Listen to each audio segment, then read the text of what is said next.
కాబట్టి చాలా సంతోషం అండి. ఉడికి నిమిత్తము మీ అంచన ప్రార్థనలో జ్ఞాపకం చేసుకోండి. ప్రతి ఒక్కరు కూడా ప్రార్థన పూర్వకంగా సిద్ధపడండి పిల్లరా. అదేవిధంగా సేవకులు వస్తారు ఈ రోజు నైటు, అదేవిధంగా రేపు ఉదయము. వారికి దేవుడు మీ హృదయంలో ప్రేరేపించిన దాన్ని బట్టి సేవకులకి భోజనం మీరే మా ఇంటి దగ్గర సేవకులకి మేము పెడతామని చెప్పాం. పెట్టాలనుకున్నవారు, ప్రేరేపణ కలిగిన వారు మీరు మంచి ఆలోచనతో మీ యొక్క అంగీకారాన్ని తెలియజేయండి నాకు. కాబట్టి అది కూడా మీరు ప్రార్థించండి. మన సంఘస్థులలో సేవకులు మీ కుటుంబంలోనికి వచ్చి భోజనం చేసేటట్లు నేను మరి మీకు అనౌన్స్మెంట్ చేస్తాను. దాన్ని బట్టి మా ఇంటికాడ సేవకులు రావాలని మీ యొక్క సమాచారం తెలియజేయండి. ఓకేనండి. చాలా సంతోషం. ఒక మాట మనం చదువుకుని ఒక కార్యక్రమానికి వెళ్దాము. వర్తమానంలోకి వెళ్దామండి.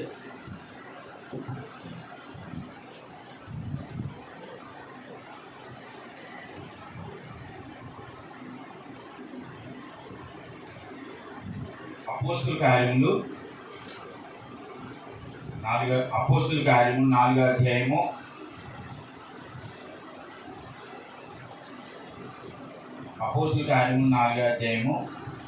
31 నుండి ఒకసారి చదవండి. వారు ప్రార్థన చేయగానే అంత అపోస్తుల కార్యములు 4వ అధ్యాయము 32వ వచనం నుండి విశ్వసించిన వారందరూ ఏక హృదయము ఏకాత్మీయు గలవారై ఉండి ఎవడను తనకు కలిగిన వాటిలో ఏదియు తనదని అనుకొనలేదు.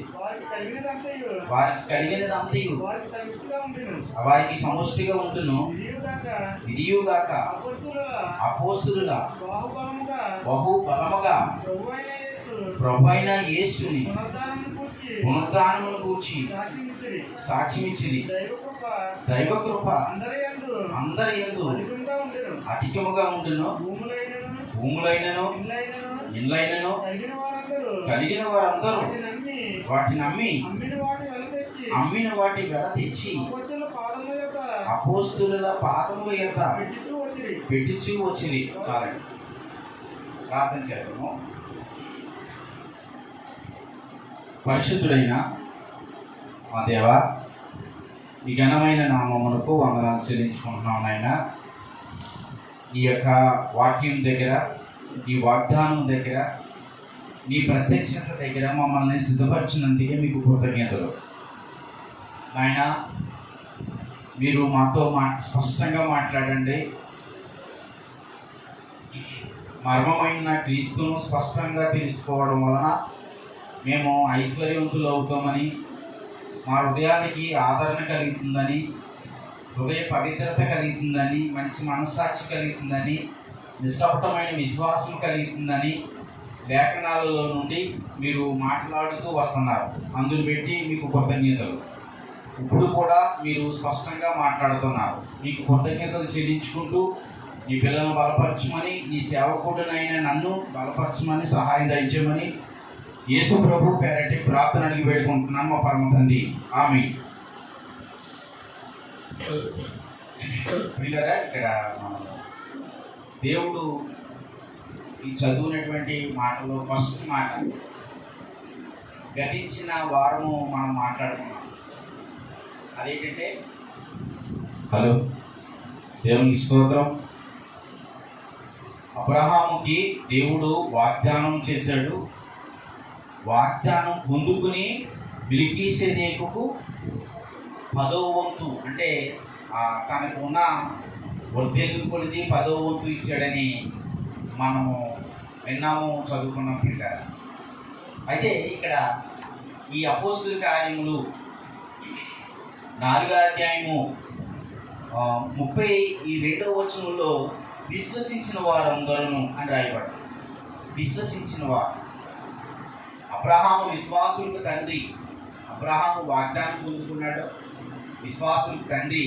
కాబట్టి దేవుడు తనకి ఇచ్చినటువంటి వాగ్దానాన్ని పెట్టించాడని మనం చదువుతూ ఒకసారి ఆలోచన చేస్తే, ఇక్కడ కూడా 33వ వచనం నుండి మనం చూస్తే, ఇదియుగాక ఆ అపోస్తులు బహు బలముగా ప్రభు అయిన యేసు అంటే క్రీస్తును పునరుద్ధానాన్ని మరి ప్రకటించినట్టుగా మనం చూస్తున్నాం.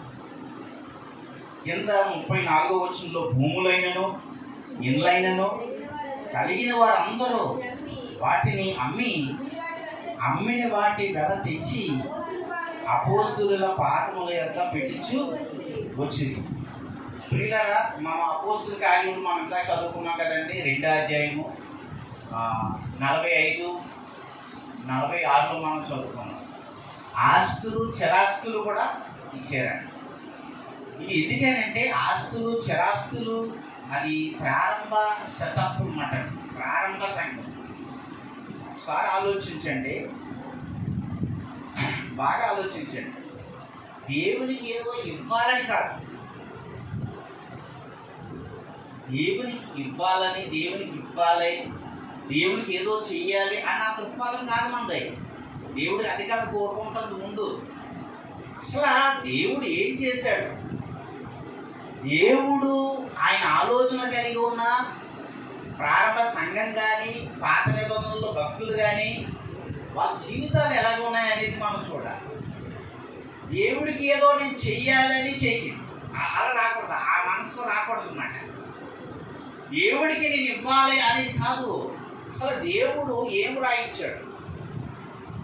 అసలు ఆ అపోస్తులు ఆస్తులు చరాస్తులు అంటే, చరాస్తులు అంటే తాతలు ముక్తాతలు గడించినటువంటి ఆస్తులన్నీ వాళ్ళు ఏం చేశారంట? అమ్మేసి వాటి వెల తెచ్చి అపోస్తుల యొక్క పాదముల దగ్గర పెట్టారంట. ప్రియులారా, ఆలోచించండి, అసలు ఆ మనస్సు వాళ్ళకి ఎందుకు వచ్చింది? ఇది పాయింట్. ఇవ్వాలని కాదు, అసలు ఆ మనస్సు అంత మంచి మనస్సాక్షి వాళ్ళకి ఎందుకు వచ్చింది? ఈరోజు చాలామంది దీని మీద ఎంతో పరిశోధన చేస్తున్నారు. కానీ నిజంగా దేవుడు అనుగ్రహిస్తే చాలా ఏదైనా సరే సులువుగా ఉంటుంది పిల్లలు. అందుకే అన్నాడు, నా కాడి సులువును నా భారము తేలికగా అన్నాడు. యేసు ప్రభు మాట, ఆయన జీవితం సులువు తేలిక, కానీ మొయ్యపోతున్నారు చాలామంది. ప్రియులారా, ఆలోచించండి, ఎందుకు ఇంత మనసు వచ్చిందంటే చెప్పమంటారు? అపోస్తులు వాళ్ళు రక్షింపబడిన తర్వాత వాళ్ళు ఏం ప్రకటించారంటే మరణ పునరుద్ధానాన్ని ప్రకటించారు. దేవుని స్తోత్రం. ఏం ప్రకటించారు? మరణ పునరుద్ధానాన్ని ప్రకటించారు. ఇప్పుడు చాలామంది ఇవ్వడం లేదని ఇలా దీని మీద ట్రస్ట్ కలిగి ఉన్నారు కదా చాలామంది. ఇప్పుడు వీళ్ళందరూ కూడా పుట్టినరోజు చేస్తారు, యేసు ప్రభు పుట్టినరోజు చేస్తారు. నేను ఒక మాట అడుగుతున్నాను, యేసు ప్రభు పుట్టినరోజు చేయడం వల్ల మంచి మనస్సాక్షి వస్తుందా? మరణ పునరుద్ధానాన్ని ప్రకటిస్తే మంచి మనస్సాక్షి వస్తుందా? చెప్పండి. మీకు ఒక విషయం తెలిసిన, యేసు ప్రభు పుట్టినరోజు ప్రపంచం అంతా వేడిగా జరిగించుకుంటుంది.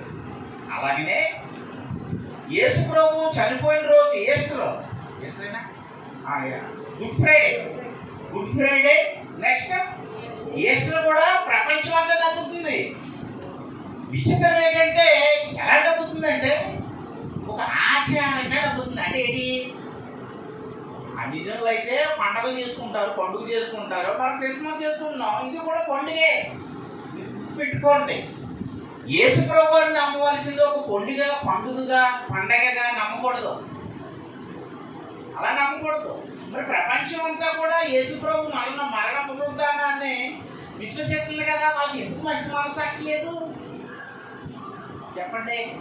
నరేంద్ర మోడీ గారు కూడా ఏం చేశారు? ప్రధానమంత్రి, ఆయన కూడా క్రిస్మస్ వేడుకలో పాల్పొందాడు లేదా? పాల్పొందాడు. కానీ మంచి మనస్సాక్షి ఎందుకు లేదంటాను నేను.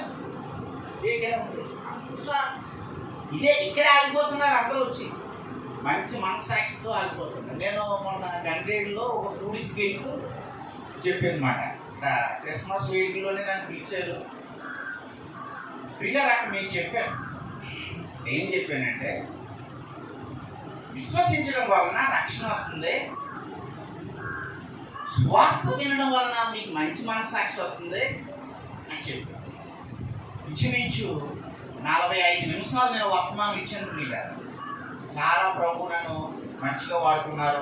నిజంగా వాళ్ళందరూ వచ్చిన వాళ్ళందరూ కూడా చాలా ఆనందించారు. చాలా ఎక్సలెంట్గా ప్రభు స్పష్టంగా మాట్లాడారండి. బలుల వల్ల, అవును బలులు అర్పించము, పాప విముక్తి కలిగింది కానీ మంచి మనస్సాక్షి కలగలేదు. అందుకే మరలా పాపాలు నాకు ఆ జ్ఞాపకం వచ్చి ఇప్పుడు కూడా పాపిని అనడం ఎందుకు జరుగుతుందంటే మంచి మనస్సాక్షి రావడం లేదండి. ఎందుకంటే ప్రజలందరూ కూడా యేసు ప్రభువుని విశ్వసించి రక్షణ పొందారు కానీ మంచి మనస్సాక్షి లేదు. ఎందుకంటే సువార్తను అంగీకరించడం లేదు. ఎందుకంటే యేసు ప్రభువుని ఆ పుట్టుక దినాన్ని ఆచరించేవారు, పండగ క్రిస్మస్ అనే వేడుకని జరిపించేవారు పునరుత్థానాన్ని నిజంగా నమ్మలేంటారా? పెద్ద బోధకులే హ్యాపీ క్రిస్మస్ అని మరీ చెప్తున్నారు. ఒకసారి ఆలోచించండి. మరి పైగా ఏమంటారంటే యేసు ప్రభుని ప్రకటిస్తున్నాం కదండి అని అంటారు. అది అవ్వదు. యేసు ప్రభుని ఎంత ప్రకటించినా యేసు ప్రభు ఆచారాలలో లేడు. ప్రియులారా, ఆలోచించండి. ఇక్కడ చూడండి, ఒక అద్భుతమైనటువంటి మొదటి దీనికి అర్థం ఉంటుంది. ఇక్కడ చరాస్తులు వాళ్ళ ఆస్తులు అన్నీ ఇచ్చేయారంటే అపోస్తులు మరణ పునరుద్ధానాన్ని ప్రకటించారు. మరణ పునరుద్ధానాన్ని ప్రకటించడం వలన ఏం జరుగుతుందంటే నిజంగా వాళ్ళకి దైవ కృపతో నింపబడ్డారు అన్నమాట. దైవ కృప ఎప్పుడైతే ఉన్నదో నిజంగా వాళ్ళు ఏమనుకుంటారంటే వాళ్ళకు ఉన్న సంతోషం ఇంకెవరు మాట చెప్తుంది. గలతీయ సంఘస్థులు జాగ్రత్త, గలతీయ సంఘస్థులు ఏం చేశారంటే పౌలుతో ఏమన్నారంటే, పౌలు గారు మా పన్నులు మీరు పెట్టేసుకోండి అని అన్నారంట. మా పన్నులు పౌలు గారికి ఇచ్చేస్తానన్నారంట. ఎందుకన్నారబ్బా అలాగైనా? అలా ఎందుకన్నారు విశ్వాసం అంటే పౌలు గారికి కన్నులు బలహీనంగా ఉంటుంటాయి, మా పనులు మీరు పెట్టేసుకోండి అన్నారు. అంటే ప్రాణం కూడా ఇచ్చేస్తానన్నారు. ఎందుకు వాళ్ళకి అంటే వాళ్ళకి అంత మంచి మనస్సాక్షి ఉండిపోయారు. ఈరోజు నిజంగా చాలా మంది ఏమన్నారంటే విశ్వాసులు సేవకుడు చెప్తున్నటువంటి మాటని దేవుడు నాతో మాట్లాడుతున్నాడు అన్న థాట్స్ రావట్లేదు వాళ్ళకి. ఎందుకనంటే ఏదో ఉన్నారంతే పేరుకి. అలా వద్దు. అలా అయితే మీకు ఆ మంచి మనస్సాక్షి అనేది రాదు. రక్షణ ఉంటుంది కానీ చెప్పండి ఏం రాదు? మంచి మనస్సాక్షి రాదు. చూడండి, ఇప్పుడు అపోస్తుల కార్యములు 2వ అధ్యాయము, అందరూ కూడా బైబిల్ తీయండి. 31వ వచనం చూడండి. 31, 32 వచనాలు.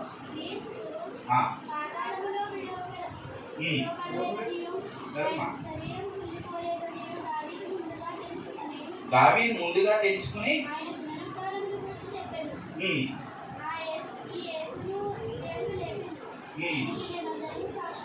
దీనికి మేమందరమును సాక్షులము. ఎవరు సాక్షులు అంట?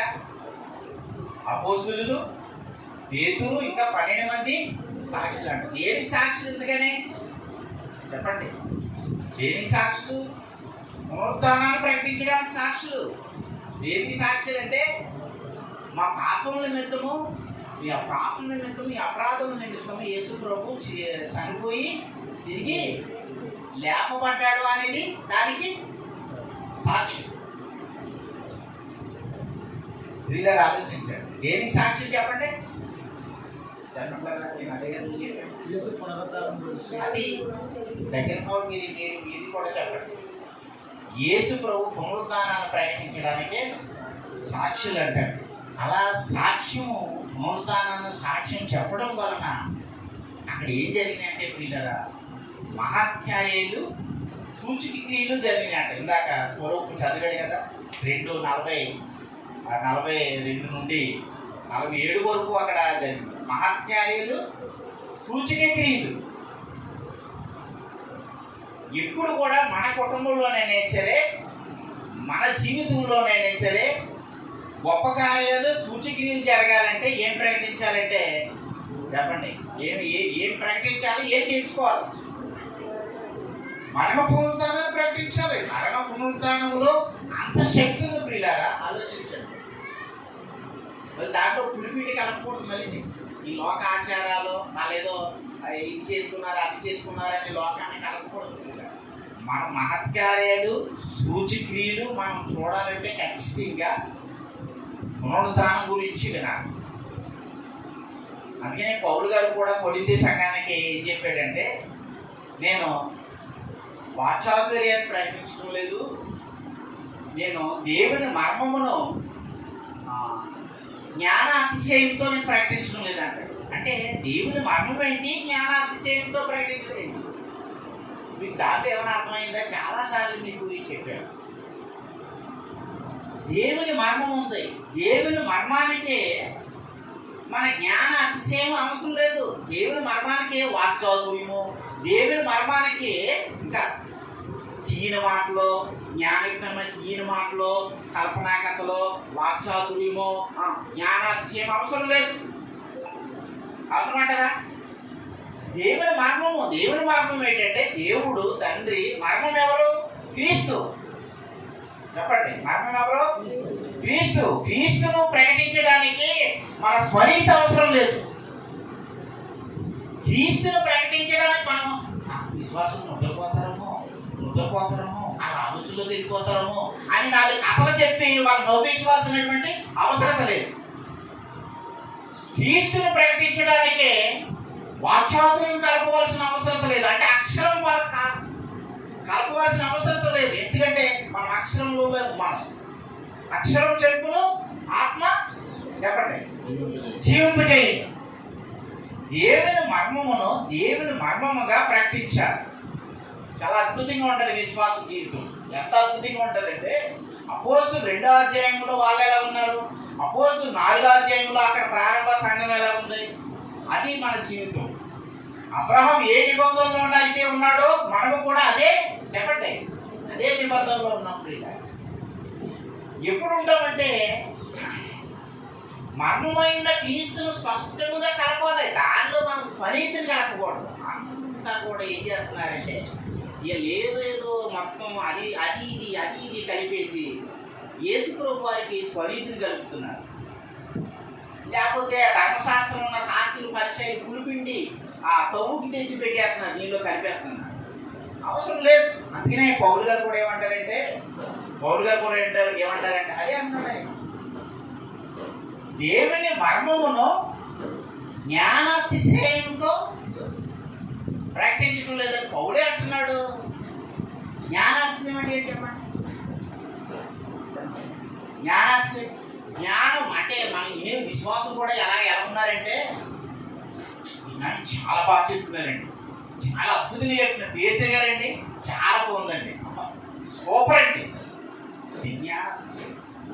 చెప్పేవాళ్ళు ఏం చేస్తున్నారంటే బిగిసిపోతున్నారు చెప్పేవాళ్ళు. దేవుని మహిమను దొంగిలిస్తున్నారు వీళ్ళు. ఎవరండి? పేతురు ఏపాటు వాడు.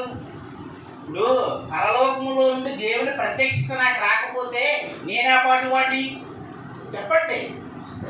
ఎవ్వరో దీని దగ్గర గొప్పవారు కాదు ప్రియులారా. మీకు ఇంత ముందు కూడా చెప్పాను. తిమోతి 2వ పత్రికలో 2వ అధ్యాయము 21లో చెప్పారు, ఏంటి? యజమానుడు వాడుకునేటట్లు అర్హమైన పాత్రగా మీరు ఉండండి అన్నాడు. ఆయన ఏంటి? యజమానుడు వాడుకుని ఏ పాత్రను వాడుకుంటాడు? ఆయన అర్హమైన పాత్ర, పరిశుద్ధంగాను పవిత్రముగాను చెప్పండి ఉన్నప్పుడే కదా ఆయనకి వాడుకునే పాత్రగా ఉంటాము.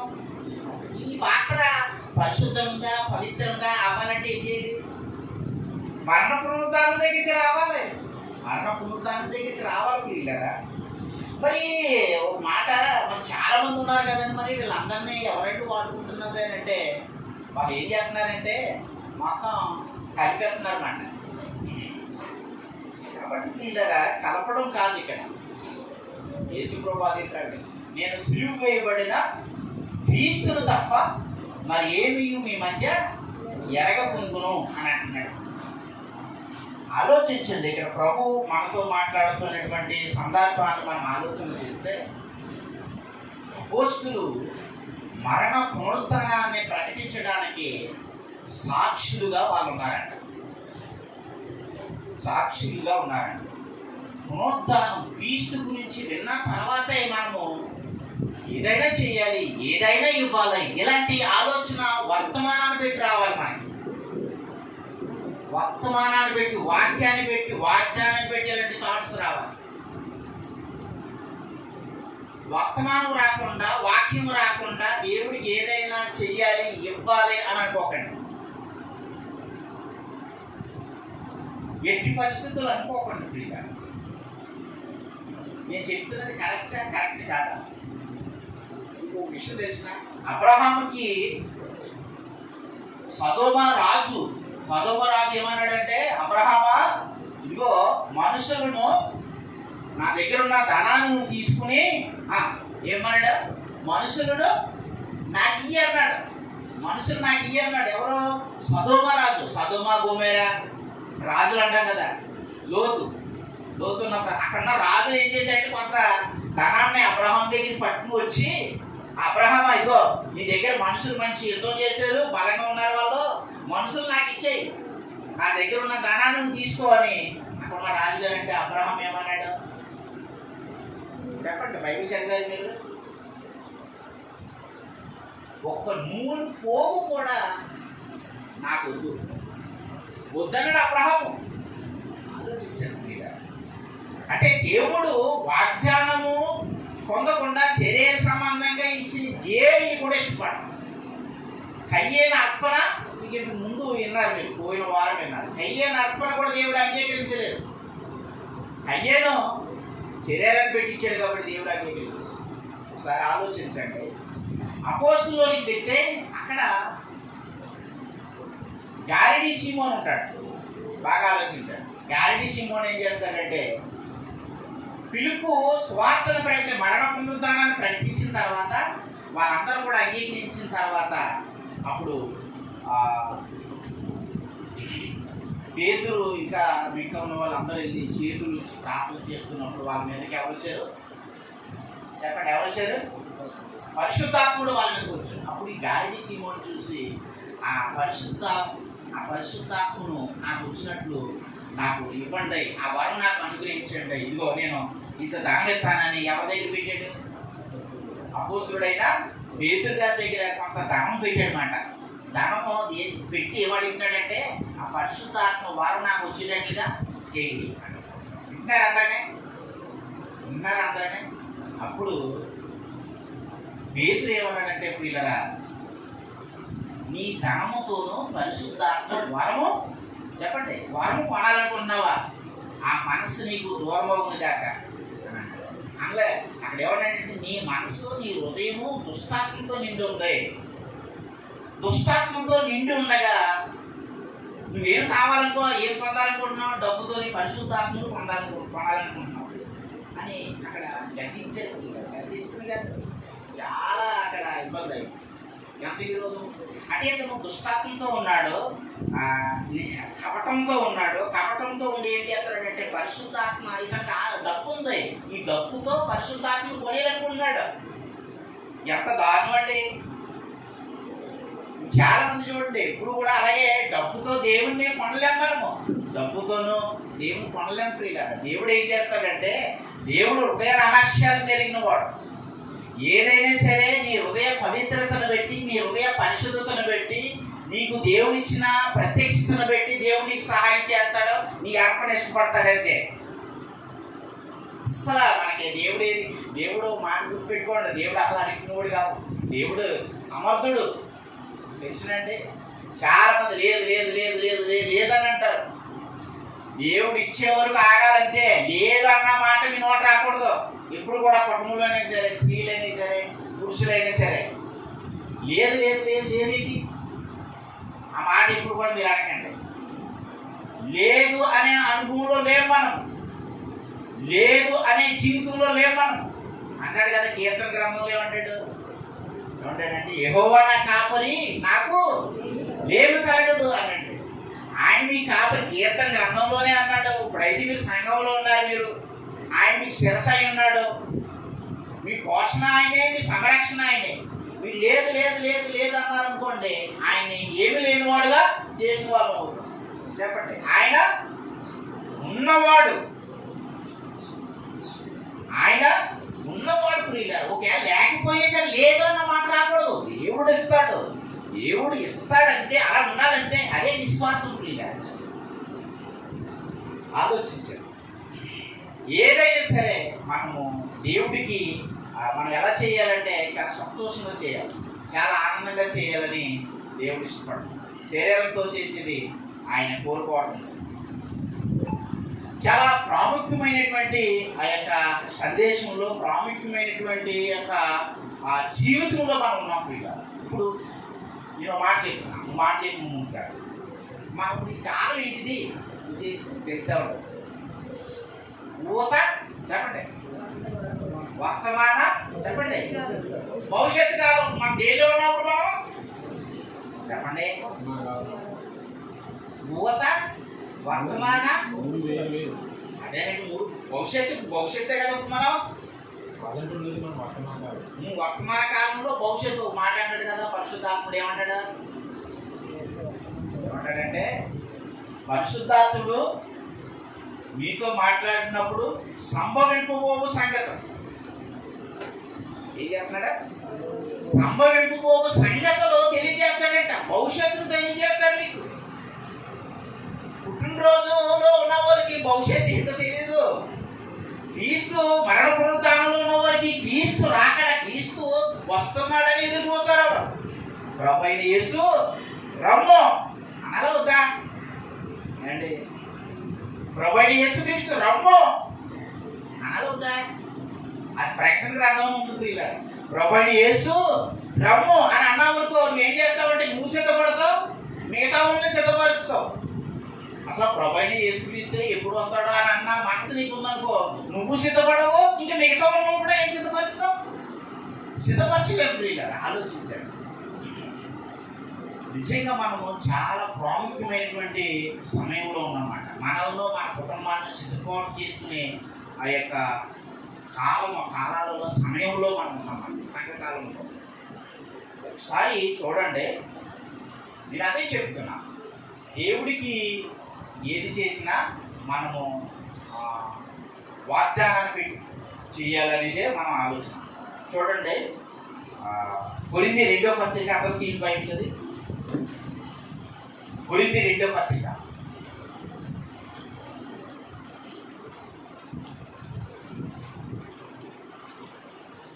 కొరింథీ 2వ పత్రిక మరి 9వ అధ్యాయము 7-8 వచ్చిన చూడండి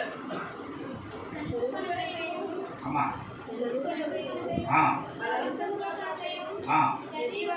ప్రతి వాడును తన హృదయంలో నిశ్చయించుకుని మా ప్రకారం ఈ వలను అని అన్నాడు. నేను ఒక మాట, ఇప్పుడు కయ్యేను హృదయంలో నిశ్చయించుకున్నాడా? కయ్యేను హృదయంలో నిశ్చయించుకున్నాడా? అపోస్తుల కార్యంలో గారిడి సీమోను ఉన్నాడు కదా, పేతురు గారి దగ్గర ధనం ఇచ్చి ఇదిగో నాకు పరిశుద్ధాత్మ వరం ఈ పేతురు అని అడిగాడు. అంటే ధనంతో పరిశుద్ధాత్మ కొనేద్దాం అన్నాడు. అప్పుడు పేతురు ఏమన్నాడంటే, అపోస్తులు ఏమన్నారంటే, దుష్టాత్మతో నిండున్నావు, కపటంతో నిండున్నావు, నువ్వు ఇలా నిండు ఉండి పరిశుద్ధాత్మని వరమును నువ్వు ధనంతో కొనాలనుకున్నావా?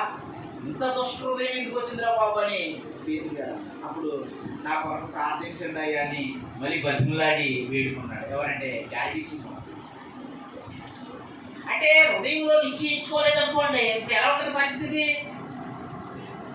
హృదయంలో మనకి నిశ్చయత జరగలేదనుకోండి, మనం ఏం చేస్తామంటే ఏదేదో మాట్లాడతాం. చెప్పండి, ఎలా మాట్లాడతామంటే నేను దేవుడికి ఇది చేయాలి, లేకపోతే అది చేయాలి, ఏదేదో చేయాలనుకుంటాం, ఏమి చేయకుండా ఉంటాం. ఇబ్బంది అయిపోతుంది. మరి నేను అది మా నెరవేర్చరు. చాలామంది అంటే ముందు మీటింగ్లు పెట్టేవాళ్ళు. మీటింగ్లు ఎలా జరిగాయి అంటే 10 మంది కూర్చునేవాళ్ళు.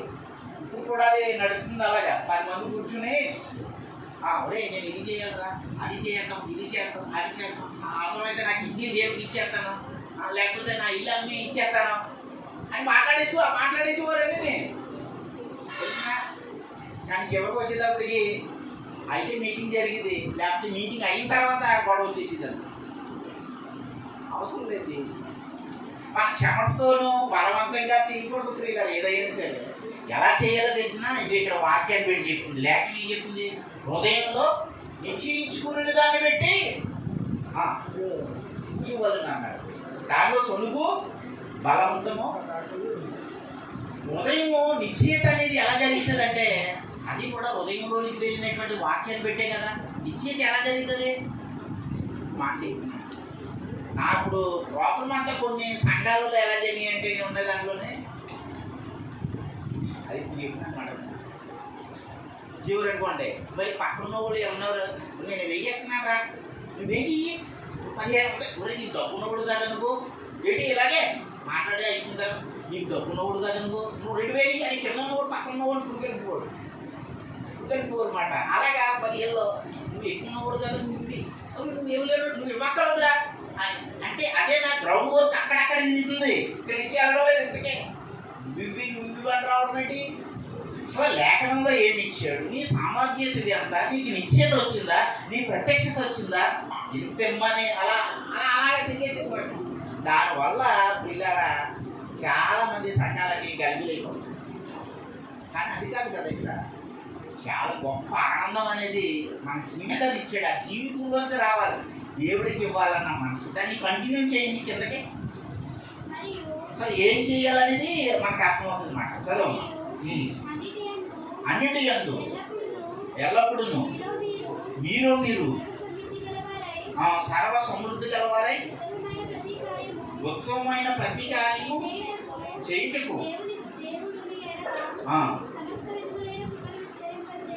ఏ కార్యం అంటే సర్వ సమృద్ధి గలవారై ఉత్తమమైన ప్రతి కార్యము చేయుటకు దేవుడు మీ ఎడల సమస్త విధములైన కృపను విస్తరింప చేయగలడు. దేవుడు ఏం చేస్తాడో తెలుసుగా? సమస్త విధములైన చెప్పండి కృప, సమస్త విధములైనటువంటి కృపను విస్తరింప చేస్తాడు. ప్రియుల దేవుని స్తోత్రం. దేవుని కృప ఉంటేనండి చాలా అద్భుతం. ప్రియుల ఈరోజు చాలా మందికి కరోనా కాలంలో చాలా మంది రాలిపోయారు కదండి. కానీ మనము అప్పుడే 2025లోకి వీళ్ళరా ఇది దేవుని కృప కదా. నిజంగా ఎంతో కోటేశ్వరులు, ఎంతో బలవంతులు రాలిపోయారు. మనం ఉన్నాం కాబట్టే కదా. భర్త భార్యని చూడగలుగుతున్నాడు, భార్య భర్తని, తల్లిదండ్రులు పిల్లలు ఇలా చూసి మనం ప్రభు యొక్క పనిలో వెళ్ళడానికి చూపించారు. ఎంతోమంది రాలిపోయారు. ఇంకో విషయం తెలిసిన ఇలాంటి జాగ్రత్త. ఎంతో మంది రకరకాల రోగాలలో ఉన్నారు పిల్లలు. ఎంతో మంది రకరకాల స్ట్రెస్ ఒత్తిడిలో ఉన్నారు.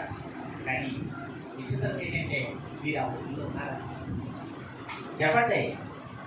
లేరు ప్రియులారా. అందుకే దేవుని స్తుతించారు. కృప విస్తరించడం వలన ఎలా ఉంటామంటే ఇందాక అదే చెప్పాను కదా. మీకు కృప యొక్క ఆనందం ఏంటి చెప్పమంటారా? మీకు ఒకసారి ఆలోచించండి. అపోస్తులు మరణ పునరుద్ధానాన్ని ప్రకటిస్తున్నప్పుడు వాళ్ళు చిరాస్తులు అమ్మి, అంటే తాతలు ముత్తాతలు గడించినటువంటి వీళ్ళ సంపాదించినటువంటి ఆస్తులన్నీ కూడా అమ్మి అపోస్తుల యొక్క పాదముల యొక్క పెట్టారంటే అంటే వాళ్ళకి ఎంత ఆనందం ఉంది. ₹1,00,000 ఉన్న వాళ్ళు ఎవరైనా ఆనందం ఉంటారా? ₹1,00,000 అంటే దానికి మించిన రెట్టింపు ఆనందం వస్తేనే కదా ఇవ్వగలుగుతారు. చెప్పండి. ఇప్పుడు ఆస్తులు చిరాస్తులు ఇచ్చారనుకోండి, దానికి రెట్టింపు ఆనందం వస్తేనే కదండి ఇవ్వగలుగుతారు. అది నేను అంటున్నాను. కృప అంటే యేసు ప్రభు అంటే అంత గొప్పవాడు. యేసు ప్రభుని ఎలా చూస్తున్నా? యేసు ప్రభు చులకనైపోయాడు అందరికనే. యేసు ప్రభు అడుక్కునేవాడు అయిపోయాడు. యేసు ప్రభు మొన్న నేను దిక్కవోలులో నేను ఒక మాట చెప్పాను. ఈ చెప్తున్నది చాలా ఇది తీసుకునిచ్చండి అని విన్నారు. ముందైతే ఒక జస్ట్ 10 నిమిషాలు అయితే మొత్తం వర్షం ఉడిపించేసారు నా మీద భార్య. ఈ రేట్లు ఇప్పుడు చెప్తున్నారు. మేము అప్పుడే 20 సంవత్సరాలు ఎక్స్పర్ట్ నేను అని అన్నదో కాబట్టి ఇన్ని చర్చిలు మారేమో ఒక్క పాస్టర్ తిరగలేడు. చర్చిలోకి వెళ్ళిన వాళ్ళు అందరూ శరీర సంబంధంగానే ఉంటారు. ఇదిగో నేను ఎన్ని సంఘాలు మారేం తెచ్చినా జాగ్రత్తగానండి. తలెంటుకులు ఎన్ని ఉన్నాయి లెక్క పెట్టుకున్నాడు. ఇంటికి ఎన్ని ఉన్నాయి కదా, అన్ని సంఘాలు మారిన అందరినీ నేను వడగట్టేసాను నేను. కానీ ఒక్కరు తిరగలేదా ఆవిడ దగ్గర నేను ఎందుకు వెళ్ళానంటే, పాపం ఆవిడ చూస్తే ఆవిడ నిజంగా ఆలోచించేటట్టుగా ఉంది. వాకింగ్ చదువు బాగా అలసిపోయింది. కన్ను కంప్లైంట్ మాట, షుగర్ ఎక్కువగా ఉన్నదాన్ని కన్ను ఆపరేషన్ చేయాలని ఆపేసేది మాట. నిజంగా దేవుడు ప్రేమిస్తున్నాడో అని నేను ఏం చేశానంటే, ఇది చెప్పడానికి వెళ్ళినప్పుడు ఈ విషయాలంటే నేను ఇంటికి ఉన్నది అన్ని సంఘాలు మారేను, ఎవ్వరు కూడా కరెక్ట్గా లేరు అనేటట్టుగా. అంటే యేసు ప్రభు ఎలా అర్థం అనేవాడంటే ఏదో అలా జస్ట్ నమ్ముకోవడం అంతే. ఇక్కడ మరి ఏం చెప్తామండి నేను ఈ మాటని ఏం చేద్దాము? సర్వ సమృద్ధి యొక్క కృప. ఆలోచించండి, పాపం అలసిపోయింది, చాలా బలహీనతలో ఉంది, చాలా స్ట్రెస్. ఎందుకంటే నమ్మే వాళ్ళే మోసం చేశారు. అవును, అలా మోసపోయి చాలా మంది ఇప్పుడు ఇంకా పురుషులైన వారు స్త్రీలు కూడా ఏడుతూ ఉంటారు. వీళ్ళ దగ్గరికి వెళ్తే వాళ్ళు మోసం చేశారు, వీళ్ళ దగ్గరికి వెళ్తే వీళ్ళు మోసం చేశారు. అందరూ మోసం చేయడమే అని చెప్పేసి, ఎవరి దగ్గర మోసపోకూడదని చెప్పేసి, మీకు ఎక్కడికి వెళ్ళకూడదని చెప్పేసి ఇంట్లో కూర్చున్న వాళ్ళు. వీళ్ళని ఆలోచించండి, చాలా అద్భుతమైనటువంటి జీవితం యేసు ప్రభు కృపలో ఉంది. వీళ్ళ విశ్వాస జీవితంలో ఉంది. వాళ్ళు ఇచ్చారంటే ఒకసారి ఆలోచించండి. ఓకేనండి, మీకు అర్థమవుతుంది. ప్రభుని స్తుతించండి. చూడండి, అపోస్తుల కార్యంలో 5వ అధ్యాయము, అపోస్తుల కార్యంలో 5వ అధ్యాయం మొత్తం వచ్చింది.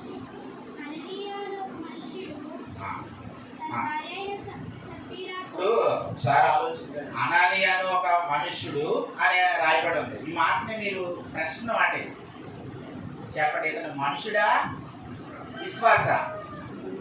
చెప్పండి, బాగా చెప్పండి. పురుషుల్లో ఒకరు, ముందున్న వాళ్ళు, వెనకున్న వాళ్ళు ఎవరైనా చెప్పండి. ఇక్కడ విశ్వాస అవిశ్వాస చెప్పండి అంటే విశ్వాస అంటారు. మరి విశ్వాసం మనుషుడు అన్నాడా? మరి మీరు అపోస్తుల కార్యంలో 4వ అధ్యాయము ఎక్కడ కనపడ్డారు? అలానే అపోస్తులు 2వ అధ్యాయంలోనేమో 40వ వచనంలో ఆస్తులు చరాస్తులు ఇచ్చేశారు. అపోస్తులు 4వ అధ్యాయము 32, 33లో వాళ్ళు ఏం చేశారు? భూములు నమ్మించేశారు. విశ్వాసి కదా. మరి విశ్వాస అయితే ఇతని పరిస్థితి ఏంటి? విశ్వాసిని దేవుడు మనిషి అంటాడా? సరే, తర్వాత చూద్దాం. ఇక్కడ చూడండి, మీకు ఏదైనా డౌట్ వచ్చింది అనుకోండి, ఇక్కడ మళ్ళీ చేయికి మరి మిగతా ఉన్న వాళ్ళకి ఇబ్బంది అయిపోయి. తర్వాత మీకు ఏమన్నా వాక్యం అర్థం లేదు అనుకోండి, ప్రార్థన అయిన తర్వాత నా దగ్గరికి వచ్చి ఈ వాక్య వివరణ ఏంటో చెప్పానండి. అప్పుడు నేను చెప్తాను. పురుషుల్లోనైనా సరే స్త్రీల్లోనైనా సరే ఎవరు మాట్లాడకండి. అర్థమవుతుందా? నేను వేసిన ప్రశ్నకే సూటుగా నాకు సమాధానం చెప్పండి అంతే. ఇతను మనిషి విశ్వాస? ఇంకా రెండో వద్దు, నేను అదే అక్కడ ఉన్న మాట చెప్పండి, తర్వాత నేను చెప్తాను. ఓకే, అక్కడ మనిషే కదా ఉన్నది. Right, continue. చదవండి. తన భార్య అయిన సప్పేరతో ఏకమై పొలమమ్మెను. భార్య ఎలలో కొంత దాచుకుని అపోస్తుల యొక్క పాదముల యొక్క పెట్టెను. అప్పుడు పేతురు, అననీయా, నీ భూమి వెలలో కొంత దాచుకుని పరిశుద్ధాత్మను మోసపుచ్చుటకు సాతాను ఎందుకు నీ హృదయంలో ప్రేరేపించును?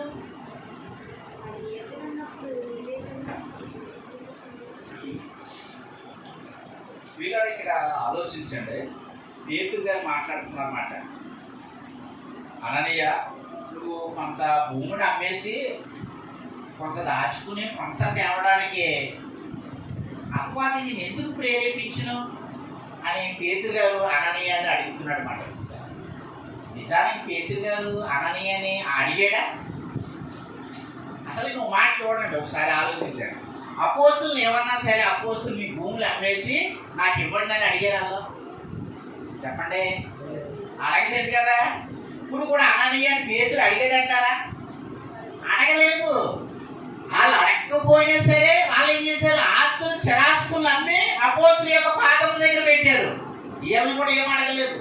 వాళ్ళ విశ్వాసులు ఏక హృదయము ఏకాత్మ కలిగిన వారు.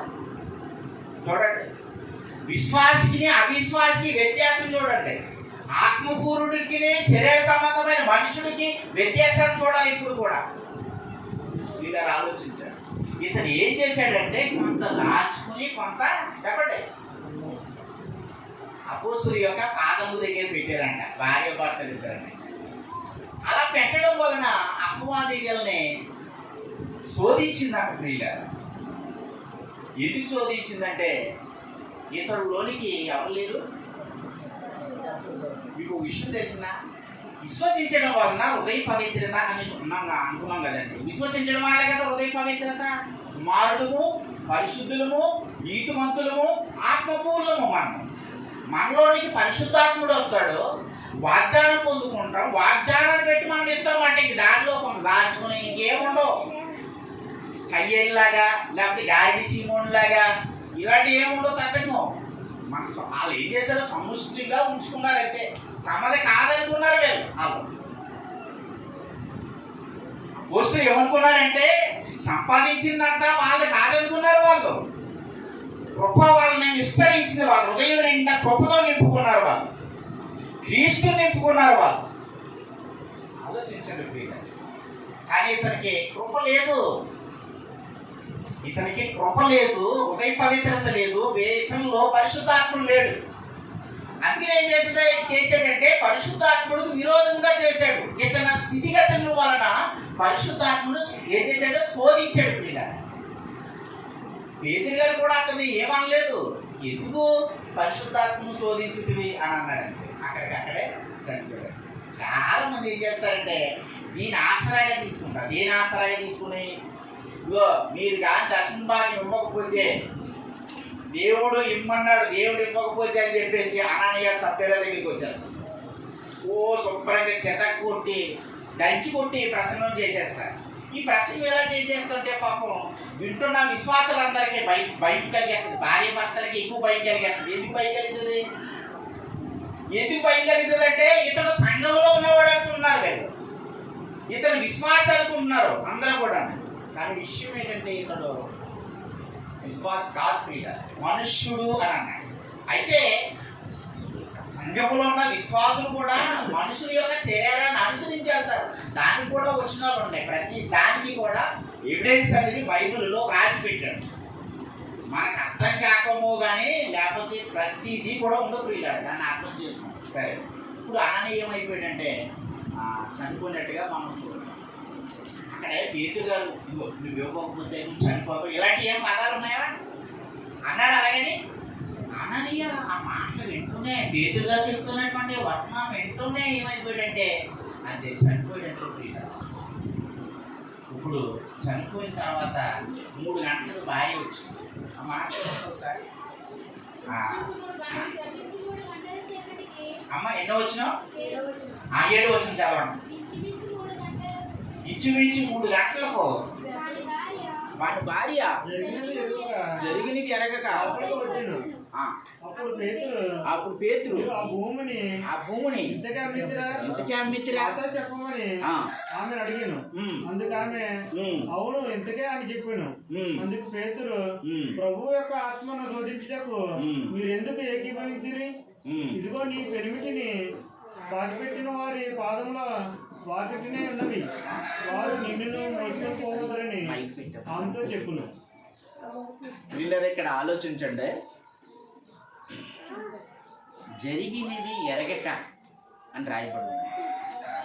ఇప్పుడు ఏదైనా సరే పొరపాటు జరిగిందనుకోండి, ఏం జరిగిందో తెలియదు కాబట్టే జరుగుతున్నాయి. నిజంగానండి తన భర్త అలా చనిపోయినప్పుడు ఆ సందర్భం అంతా కూడా తెలిసి ఉంటే ఆవిడ అబద్ధం ఆడుతుందా చెప్పండి?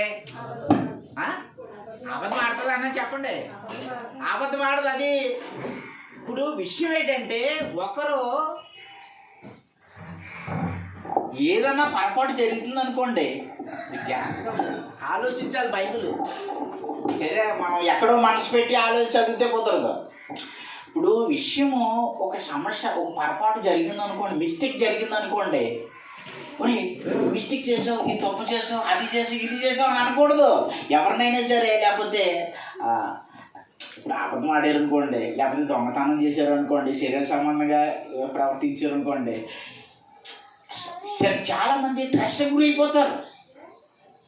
ఎందుకన్నా అన్నాను నేను, తెలిస్తే ఎందుకు ఈ పాటలు వస్తాయన్నా తెలియక కదండి. మీకు ఒక విషయం తెలిసిన, ఇప్పుడు యేసుప్రభు ఉన్నాడు. యేసుప్రభు అది లోక 23:33 ఉంటుంది అన్నమాట. ఆయన కాలుకి మేకిలు వేస్తున్నప్పుడు, శిరస్సుకి మేకిలు వేస్తున్నప్పుడు యేసుప్రభు ఏమన్నారు, తండ్రి వీరు ఏం చేస్తున్నారో చెప్పండి, వీరు ఎరగన. ఎందుకు అన్నాడు ఆయన? ఎరగ ఏం చేస్తున్నాడో తెలియదు వాళ్ళకి. ఇంకా కొరింథీ మొదటి పత్రిక 2:7 ఏమన్నాడంటే, వారు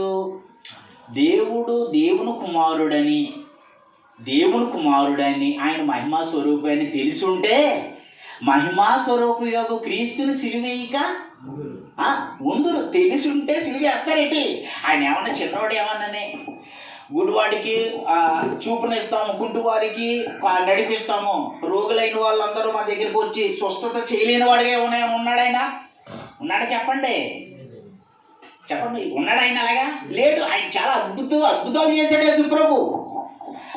అలాంటి ఆయన్ని సిలువుగా అప్పగించేశారంటే వాళ్ళకి ఏమైనా అర్థమైందంటారా? ఏమీ అర్థం కాలేదు ప్రియులారా. ఒకసారి ఆలోచించండి.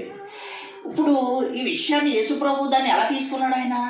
తండ్రి వీరు ఏం చేస్తున్నారో చెప్పండి.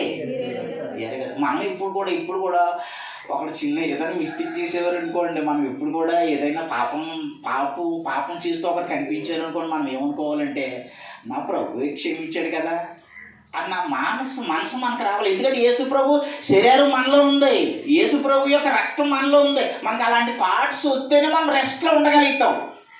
రెస్ట్లో ఉండాలి, విశ్రాంతిలో ఉండాలి. యేసుప్రభు అన్నాడు కదండి, జరిగినది ఎరగక. మీకు విషయం తెలిసిన, ఇప్పుడు అననీయ కూడానండి, అననీయ భార్య కూడా, అననీయ ముందు కొంత దాచుకున్నాడంటే ఎరగలేదు, అతనికి తెలీదు. తెలియక సమృద్ధి కృపను పొందుకోలేదు కాబట్టి తెలియక ఏం చేశాడు వింటున్నారా? అందరేనండి, ఒక్కరు పడుకున్నా నేను మరలా లెగ్గొట్టి చెప్తున్నది, మీరందరూ నా ఇవి చూడాలి. తెలియలేదు కాబట్టి అననీయ కొంత దాచుకున్నాడు పిల్లగా, దాచుకున్నాడు. ఈవిడికి కూడా తెలియక ఏం చేసిందంటే నెక్స్ట్ రిపీట్ చేసింది, అబద్ధం ఆడేది. తెలియక ప్రియులరా చాలామంది నష్టపోతున్నది. ఎందుకేనంటే స్ట్రెస్కే. ఈవిడన్నా చూడు, ఇన్ని సంఘాలు తిరిగిందన్నా చూడు, తలవెంటులు అన్ని సంఘాలు తిరిగిందంట. ఆపరం చేద్దామంటేనేమో షుగర్ రేజ్ అయిపోతుంది. ఎందుకు వచ్చింది అంత పరిస్థితి ఎందుకు? చాలామంది ఉన్నారు తెలిసిన, మీరు ఏదో అనుకుంటున్నారు, ఒకరిద్దరు అనుకుంటున్నారు. చాలామంది పుర్తులో ఎలకలా కొట్టుకుంటున్నారు అంతే, ఒకరి మీద ఒకరు నేరం ఒప్పి.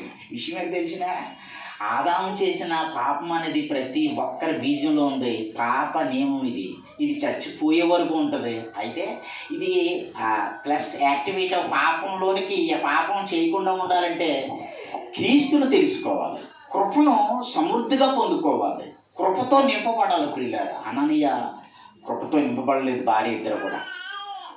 సరే, ఓకే, కంటిన్యూ ముందుకెళ్తున్నాను. ఇప్పుడు యేసుప్రభు వారిని ఇలా ఏనండి, యేసుప్రభు వారిని సిలువేస్తున్నప్పుడు ఇద్దరు దొంగలు ఉన్నారు. కుడివైపు ఒక దొంగ, ఎడమవైపున ఒక దొంగ. ఒక దొంగ ఏమన్నాడు చెప్పండి? ఒక దొంగ ఏమన్నాడు, యేసు నిన్ను నువ్వు రక్షించుకొని మమ్మల్ని రక్షించవచ్చు కదా అన్నాడు. నేను సూటుగా నాకు సమాధానం చెప్పండి, మీకు తెలిసిందే కాబట్టి చెప్తున్నాను, సమాధానం అడుగుతున్నాను అనమాట, ప్రశ్న అడుగుతున్నాను. నిజంగా ఆ దొంగ యేసుప్రభు వారిని ఎందుకు అన్నాడు అంటారా? చెప్పండి, ఎందుకన్నాడంటారా? ఎందుకన్నాడంటే రోమా ప్రభుత్వం వాళ్ళు యేసుప్రభు వారి మీద ఉమ్మేయడం, యేసుప్రభు వారి మీద కొరడాలతో కొట్టడం, ముందు నుంచి తన్నోడు ఒకడు, వెనక నుంచి తన్నోడు ఒకడు, అలా చూస్తున్నాడు. అంటే వీళ్ళందరూ గాయపరుస్తున్న విధానాన్ని, సిచ్యువేషన్ అంతా కూడా చూసి వీడికి లోపం అయిపోయాడు. ఎవరు చెప్పండి?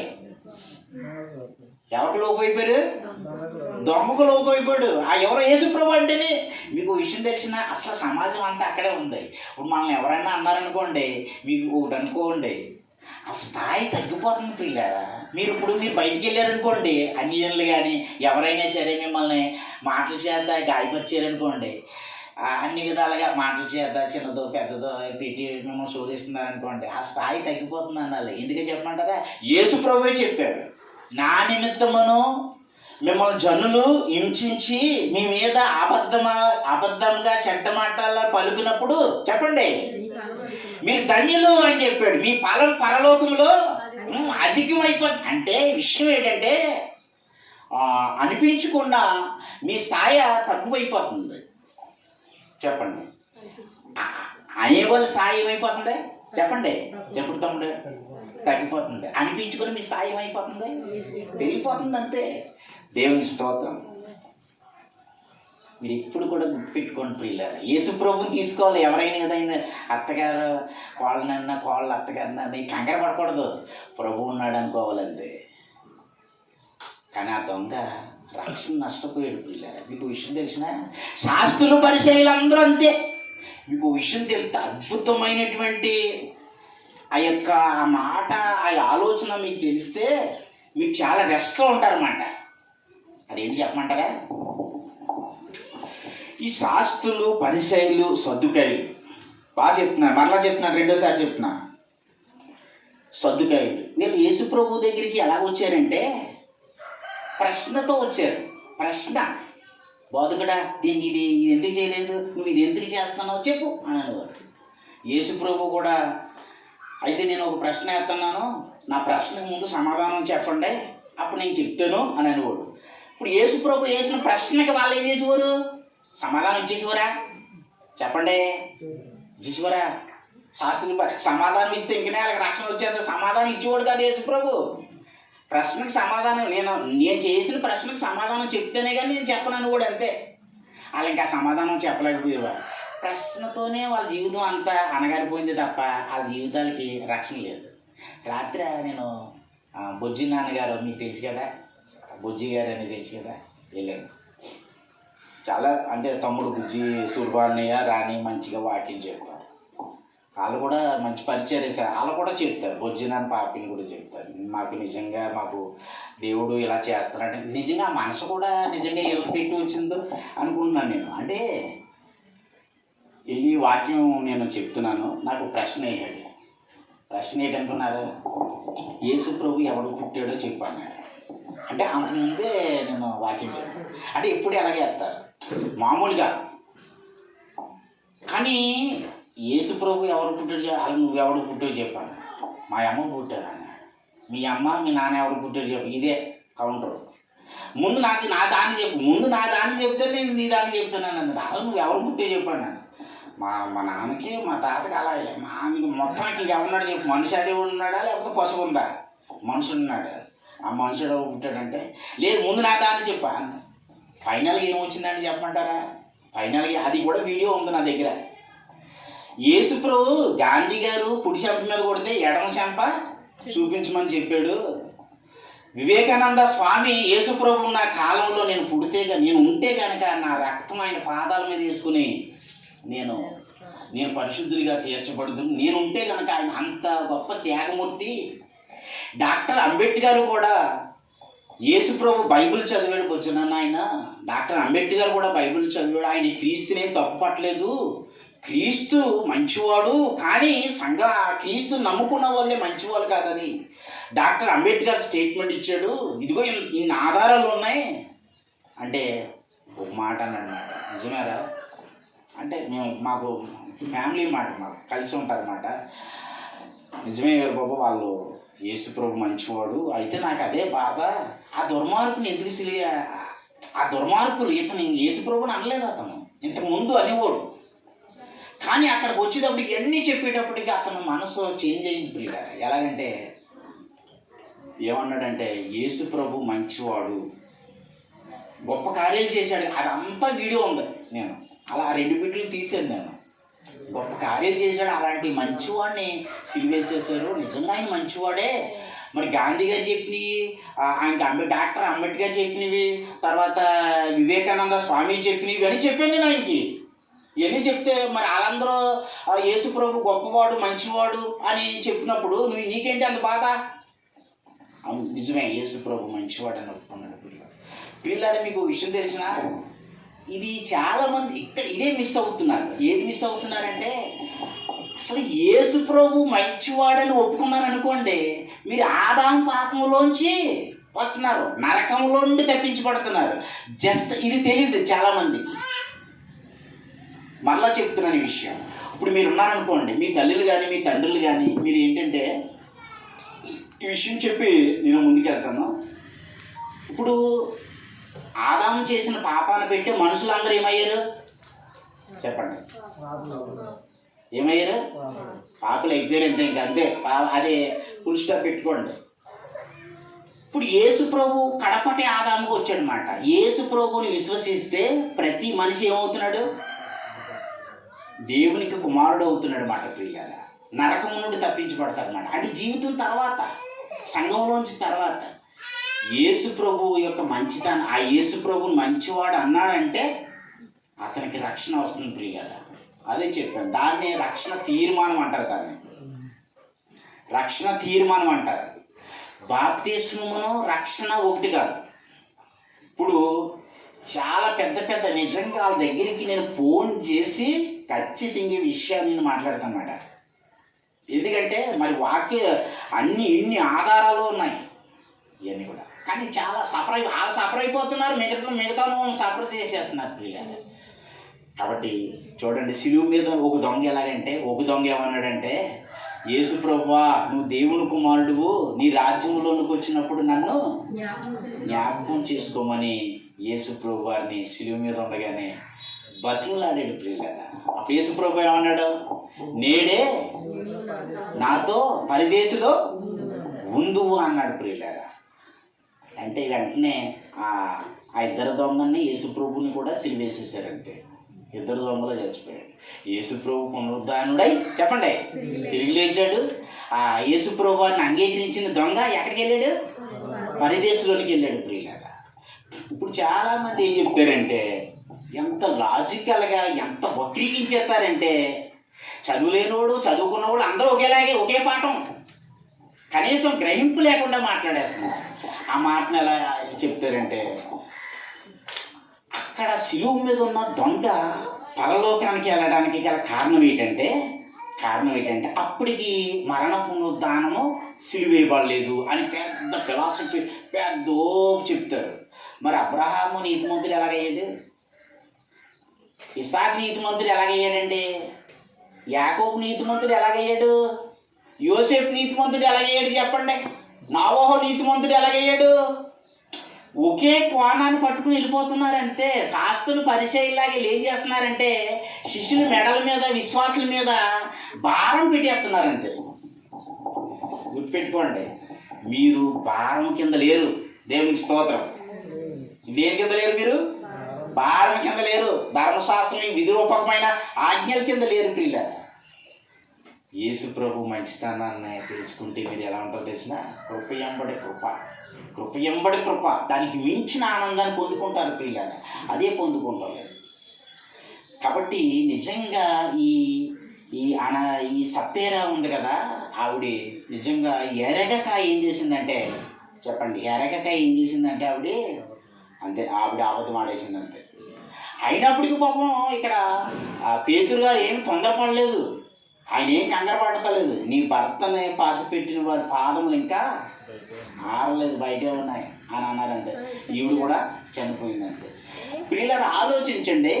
కథపకరారే నా కథకు ఒక మాట చెప్తున్నాను చూడండి. అసలు వీళ్ళకి అవకాశం ఉందా లేదా? ఏమండి ఇప్పుడు వీళ్ళకి అవకాశం ఉందా లేదా? ఎవరైనా అన్నయ్య సత్యరాకి పేతురు గారు ఇలా మాట్లాడుతున్నప్పుడు అవకాశం ఉన్నదా లేదా అంటున్నారండి. ఏమండి అవకాశం ఉంది. ఆ చేసిన తప్పు అవకాశం ఉన్నా సరే వాళ్ళకి రియాక్ట్ అవ్వలేదు, వాళ్ళకి స్పందించలేదు, మనస్సాక్షి లేదు, వాళ్ళకి అంగీకరించలేదు. మనస్సాక్షి లేదు ప్రియులారా. మనస్సాక్షి ఎలా వస్తుంది? యేసు ప్రభువుని విశ్వసిస్తేనే మనస్సాక్షి వస్తుంది. వాళ్ళకి విశ్వాసం లేదు, వాళ్ళకి విశ్వాసం లేదు ప్రియులారా. వాళ్ళు చనిపోయారు.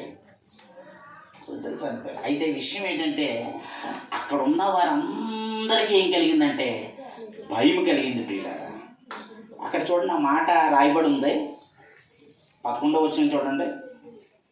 సంఘం అంతటికి ఈ సంగతులు వినిన వారందరికీ మిగుల భయము కలిగిను.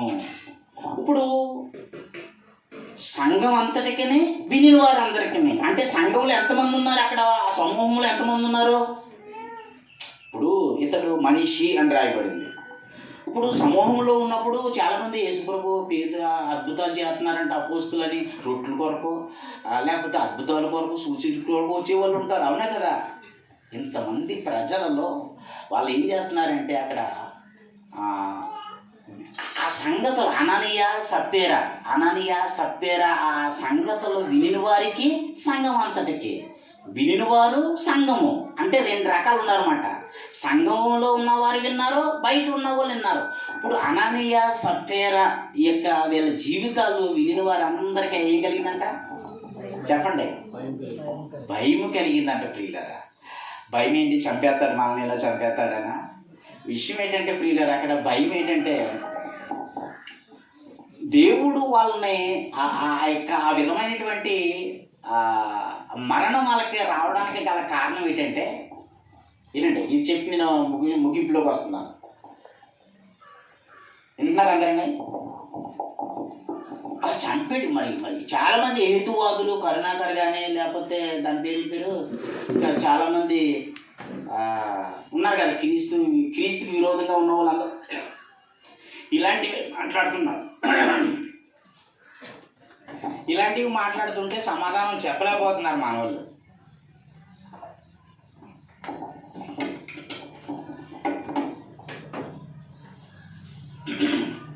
కయ్యను చరిత్ర ఇవన్నీ దేవుడు చంపేసే ఆ చరిత్ర అన్ని తీసుకుని అడుగుతుంటే సమాధానం చెప్పలేకపోతున్నారు. ఆన్సర్ ఏ ఇస్తున్నారు. మీకు విషయం తెలిసిన దేవుడు వాళ్ళిద్దరిని ఎందుకు ఇదైపోయారంటే వాళ్ళు అది రిపీట్ అవ్వకూడదు. ఇంకా మిగతా ఉన్న వారికి అది ఒక వైరస్ లాంటిది అన్నమాట. ఇప్పుడు నేను అంటున్నాను, మనిషి సైకాలజీ ఏంటంటే ఒకడు తప్పు చేసాడు అనుకోండి, ఇంకొకటి చేస్తాడు చేయడా చెప్పండి? అదే ఇప్పుడు వాళ్ళు 2 రూపాయలు చేసుకున్నాను అనుకోండి ఫాస్ట్గా, మీరు అందరూ ఏం చేస్తారా చెప్పండి? నేను వడ్డీకి ఇస్తున్నాను అనుకోండి, వడ్డీ 3 రూపాయలు వడ్డీకి ఇస్తున్నాను అనుకోండి, మీరు రూపాయన్నరకి ఇస్తారా? ఇది మా పాస్టర్ గారే 3 రూపాయలు వడ్డీ ఇస్తున్నప్పుడు నేను ఎందుకు ఇస్తాను? ఆయనకి వెళ్ళినప్పుడు ఇప్పుడు మీరు అందరూ ఎవరికి తీసుకుంటారండి చెప్పండి? తీసుకుంటారు. ఏదైనానండి ఇప్పుడు సామెత ఉంటుంది కదా, దూడ ఏంటి ఆవు చెప్పండి, ఆవు చేలో మేస్తే గొట్టు మీద మేస్తదా అని ఉంది కదా సామెత. అంటే ఆవు ఎక్కడ ఉందో దూడ కూడా యేసుప్రభు అంతే. తండ్రి ఏది చేయనో కుమారుడు కూడా అలాగే. ప్రియులరా, ఒకసారి ఆలోచన, దేవుడు తప్పుని సమర్థించడం, అది గుర్తుపెట్టుకోండి. వీళ్ళు ఏం చేస్తున్నారంటే ట్యూన్ బాగుందోనో లిరిక్స్ బాగుందోనో పాటలు కానీ ఇవన్నీ కూడా దంచి కూడా వేస్తున్నారు. అబ్బా పాట సూపర్రా, అబ్బా ఫ్రెష్గా సూపర్రా, చాలా బాగుందిరా అన్నాడు. ఏం చెప్తున్నాడు? వాక్చాతుర్యం వెళ్తున్నాడు అంతే, ఏమీ లేదు, సరుకు ఏమీ లేదు. మోసపోతున్నారు, జుట్లు పీకేసుకుంటున్నారు. ఇంకో విషయం ఏంటి తెలిసినా, మీకు ఆ బాధ లేదు. మీకు ఆ బాధ లేదు ఎందుకంటే మీరు సరైనటువంటి పునాదిని ఎదుర్కొన్నాం మనము. ఇలా ఆలోచించండి. అయితే విషయం ఏంటంటే అందరూ కూడా సఫర్ అయిపోతున్నారంటే పార్టీ, ఈ పార్టీ వేరు, ఈ పార్టీ వేరు, ఆ పార్టీ వేరు. మీకు తెలిసిన మరి ఏకైక పడదు ఏమండి? యేసు ప్రభువుని శిరస్సుగా పెట్టుకోమన్నాను ఎంతగా చెప్పింది అదే. అయితే రిపీట్ అమ్మకూడదు, రిపీట్ ఆయన ఒప్పుకోడు, అది మీరు గుర్తుపెట్టుకోండి. రిపీట్ అంటే ఒక దేవుడికి విరోధంగా ఉన్న దాన్ని కొనసాగనివ్వడు ఆయన. అది ఇంకొకరికి రానివ్వడు. మీకు విషయం చెప్పిన చూడండి, అననీయ సప్పేరా వాళ్ళ లక్షణం, వాళ్ళ స్వభావం మిగతా ఉన్న వాళ్ళకి వచ్చేస్తుందని చెప్పేసి అల్లేపోయాడు. అయితే వాళ్ళ విశ్వాసులు అంటే విశ్వాసులు ఏం కాదు, విశ్వాసులకు ముందు సంఘానికి బేస్మెంట్ వేసాడు ఆయన. బేస్మెంట్ స్థిరంగా ఉండాలని చెప్పేసి వాళ్ళు లేపేయాడు అంతే. పిల్లలు ఆలోచించండి, ఎప్పుడైనా సరే మనము చాలా జాగ్రత్తగా ముగిస్తున్నాను. నేను చెదరకెళ్ళను, జాగ్రత్తగా ఈ విషయాలనేది నేను జస్ట్ అలా సింపుల్గా చెప్పి నేను ముగిస్తాను.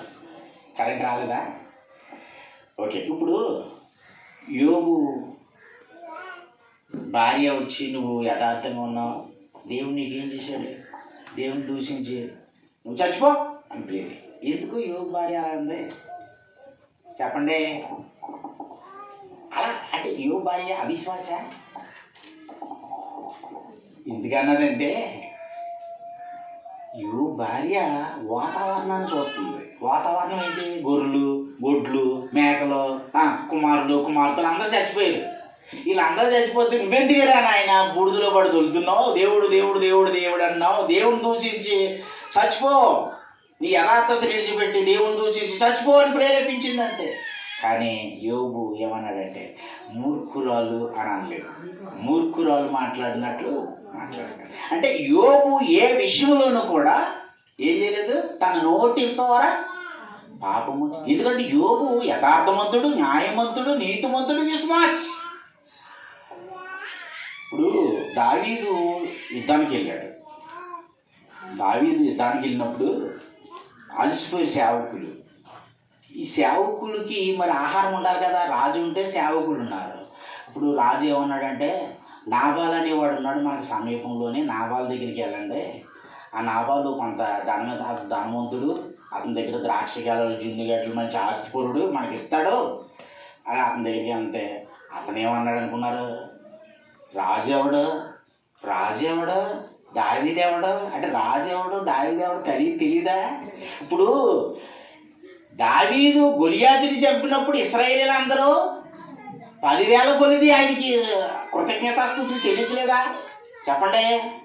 ఇది మీరు అలా వెళ్ళిపోయారండి, సైలెంట్గా వెళ్ళిపోయారండి. నాబాలుకి తెలియదా? చెప్పండి. ఎందుకంటే గొలియాతుని చంపినప్పుడు ఇశ్రాయేలీలు అందరూ ఏం చేస్తున్నారు? పండగ. అంత అద్భుతం అంటే ఆశ్చర్యం. ఎందుకంటే ఇశ్రాయేలు అయిపోయేవారు బాబు దెబ్బ కనుక్కున్నారు అంతే. వీళ్ళు అందగాళ్ళు, బలవంతులు, ఆజానుబాబులు. కానీ గొలియాతుని చూడగానే వీళ్ళు అల్లిపోయి తోక ముడుచుని వచ్చేస్తున్నారు. అలాంటిటప్పుడు దావీదు వెళ్ళి ఆ సున్నత లేని ఆ ఫిలిష్తీయుడు యెహోవా ముందు ఎవడో ఎలాంటి వాడు అని చెప్పేసి వెళ్తున్నప్పుడు 5 రాళ్ళు ఏరుకుని 5 వడిసాలు లేచి గిరగిరా తిప్పుతే గొలియాతు పడిపోయాడు అంతే. వీళ్ళని ఆలోచించండి, పడిపోయాడంతే. అప్పుడు నాబాల్ అనేవాడికి తెలుసు, అబిగాయిలు అందరికీ తెలుసు. కానీ విచిత్రం ఏంటంటే ఇతను మాత్రము దావీని దూషించి దావీని ఏలం చేసి సేవకులు కించిపరిచి పంపించేశాడు. అప్పుడు పనివాడు అన్నాడు, అమ్మా నాబాల్ భార్య దగ్గరికి వెళ్ళి అమ్మా ఇలాగ సేవకులు వచ్చారు, రాజు సేవకులు వచ్చారు, నీ భర్త చాలా హీనంగా చూసి వాళ్ళని రాజుని దూషించి ఇలా చేశాడమ్మా అని పంపితే అబిగాయిలు తెలుసు కదా, సొలొమోను యొక్క తల్లి. ఆవిడ ఏం చేసిందంటే కృతజ్ఞత, నాయన నా భర్త ఇంక చనిపోతాడని చెప్పేసి ఇంక దేవుడు రాజు ద్వారా రాజు ఏదైనా చేయగలుగుతాడని చెప్పేసి ముందు దావీదు అప్పుడే రెడీ అయిపోయాడు నాబాలుని చంపేయడానికి. కానీ దానికి ముందు కృతజ్ఞతా భావంతో జున్నుగడ్డలు ఏమండి అన్నీ ఆవిడ దగ్గర ఏమైతే ఉన్నాయో అవన్నీ కూడా ఆ సేవకులకి పట్టుకుని వచ్చి, నాయన ఈ దుష్టుడైనటువంటి నాబాలుని చంపి నువ్వు శాపగ్రస్తుడు అయిపోతావా నాయన, అది నీకు దూరం అవును గాక, నీ సేవకురాలైన నన్ను ప్రేమించని చెప్తున్నప్పుడు నా భర్తను ప్రేమించు, అది నీకు ఆ మనసు దూరం అవును గాక అని బతిమలాడుకున్నమాట. ఎవరు? అబీగాయిలు. యేసుక్రీస్తుని సిలివేస్తున్నప్పుడు పిలాతు భార్యకి దర్శనమిచ్చాడు. అంటే ఒకసారి ఆలోచించండి ప్రియులారా, మనకిప్పుడు నిజంగా అక్కడ అననీయ చనిపోయాడు అన్న సంగతే భార్యకి తెలిసినప్పుడు భార్య ఏం చేయాలి? అవును, నన్ను నేనన్నా రక్షించుకోవాలని ఒక ఆలోచన అనేది భార్యకి రాలేదు పిల్లలు. ఈరోజు ఆలోచించండి, ఏదైనా సరే మనము సంఘాన్ని ఎంత ఉన్నతంగా అయితే చూసుకుంటామో, సంఘాన్ని ఎంత ఉన్నతంగా అయితే చూసుకుంటామో అంతగా దేవుడు మనల్ని బలపరుస్తాడు, ఆశీర్వదిస్తాడు. ఇకపోతే ఏంటంటే సమృద్ధి యొక్క కృపతో నింపుతాడు ప్రియులారా, కృపతో నింపుతాడు అన్నమాట. ఏదైనా సరే ద్రాక్షవల్లి ఆయన తీగలు, మనము ఆయనకి విరోధముగా, ద్రాక్షవల్లికి ఏ తీగి కూడా విరోధంగా పూత పూయగలుగుతుందా? చెప్పండి, ముగిస్తున్నాను నేను. పూత పూస్తుందా? పూత పూయదు. అదే అన్నాడు, నాకు విరోధముగా ఉన్నవారు ఏది కూడా వర్దెళ్తాను, ఏ ఆయుధం కూడా వర్దెళ్తాను.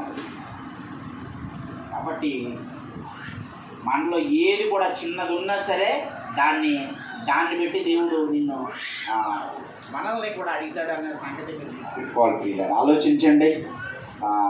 అయితే నేను చివరిగా చెప్పేది ఏంటంటే, మీరు వాక్యాన్ని పెట్టి, ఉపదేశాన్ని పెట్టి, వాగ్దానాన్ని పెట్టి దేవునికి ఇవ్వాలి, దేవునికి చెయ్యాలి. నీకు వాక్యం చెప్పాలన్నా సరే, సాక్ష్యం అయినా సరే, పాట అయినా సరే, ఏదైనా సరే ప్రభువుని మహిమపరచడానికే మనం చూడాలి. మనకి రేపు ఈరోజు నైట్ నుండి మన పూర్తులు జరుగుతున్నాయి, రేపు ఉదయం కూడా మనకి జరుగుతాయి. అలాగా జనవరి 1వ తారీఖు మధ్యాహ్నం మనకి జరిగితే, మధ్యాహ్నం వరకు మన పూర్తులు జరుగుతాయి. మీరు సిద్ధపడాలి, మిగతా ఉన్న వాళ్ళందరినీ కూడా సిద్ధపరచాలి. సిద్ధపరుస్తున్నప్పుడు నిజంగా మీ ఆలోచనలు కానీ, మీ మనస్సాక్షులు కానీ దేవుడు బహుగా ఆశీర్వదిస్తాడు. కాబట్టి ప్రియులారా, హృదయంలో సమర్పించుకునే మంచి మనస్సాక్షితోనే మీరు ఏదైనా చేస్తున్నప్పుడు అద్భుతంగా దేవుడు మిమ్మల్ని ఆశీర్వదిస్తాడు అని మీరు గుర్తుపెట్టుకోండి. ఈ మాటలు మీ యొక్క హృదయాలలో, మీ తలంపులలో దేవుడు ఫలింప చేయని కాక. ఆమేన్. ప్రార్థన చేద్దాం. పరిశుద్ధుడైన దేవా, మీరు మాతో ఎన్నో విషయాలు మీరు మాట్లాడారు నాయన. మీరు మాట్లాడిన మాటలన్నింటిని బట్టి మీకు కృతజ్ఞతలు చెల్లించుకుంటున్నాను నాయన.